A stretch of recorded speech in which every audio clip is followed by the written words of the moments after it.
नमस्कार दोस्तों, मैं किरण वैदिक कुमारी यूट्यूब चैनल में आप लोगों को स्वागत करती हूँ। मैं आज बात करूंगी अरब आक्रमण के कारण एवं प्रभाव। अरब आक्रमण के प्रभाव कैसे होता है। पहला पॉइंट का बात करें तो साम्राज्यवादी भावना का विकास। साम्राज्यवादी भावना का विकास के लिए वे लोग परिपूर्ण थे। जिस प्रकार पश्चिमी एशिया और उत्तरी अफ्रीका को विजित किया था, उसी प्रकार भारत को विजित करना आवश्यक मानते थे। इसलिए सिंध पर आक्रमण करना वे लोग आवश्यक मानते थे। दूसरी बात करें भारत की समृद्धि कथा। समृद्धि कथा मतलब यहाँ से जो व्यापारी लोग अरब में जाते थे, वे लोग भारत के बारे में अपनी कथा के रूप में वे लोग सुनाते थे कि भारत संपूर्ण धन संपत्ति से परिपूर्ण देश है, और इसलिए वे लोग ये समृद्धि कथा का प्रमुख कारण बना अरब आक्रमण करने का। दूसरा बात करें धार्मिक कारण। धार्मिक कारण में क्या होता है, वे लोग इस्लाम धर्म का प्रचार प्रसार करना चाहते थे। जब हजरत मोहम्मद की मृत्यु के पश्चात वे लोग इस्लाम धर्म का और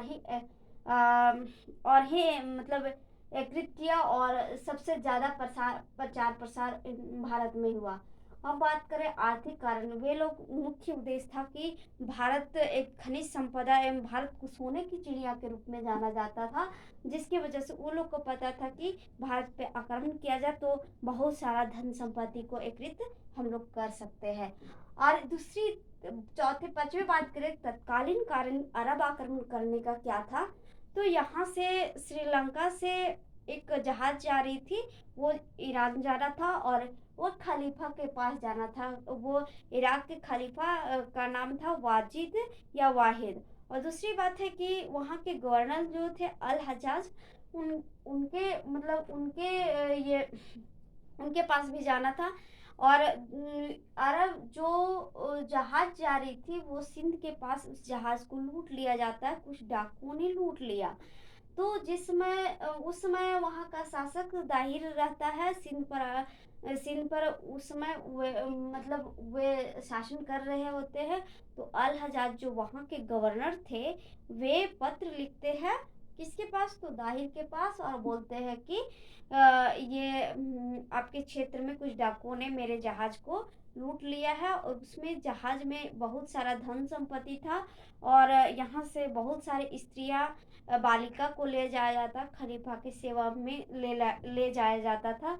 तो वो सारा लूट लिया गया, और पत्र के माध्यम से उसे भेजा गया जो सामानें लूट ली गई है उसे मुझे लौटा दे, या तो फिर लौटा दे। जिसके तो दाहिर जो है वो लिखते हैं पत्र से कि वे डाकू मेरे नियंत्रण में नहीं है, जिसके वजह से अल हजाज जो रहते हैं वो वे खलीफा से निर्णय लेते हैं कि अगर अरब पे आक्रमण किया जाए तो धन संपत्ति भी एकत्रित हो सकता है, और दूसरी बात है कि साम्राज्य का भी विस्तार किया जा सकता है, जिसके कारण ये तत्कालीन कारण हुआ, और ये बहुत ही महत्वपूर्ण कारण रहा, जिससे अरबवासियों ने भारत पर आक्रमण किया और सिंध पर सबसे पहले उन्होंने आक्रमण किया।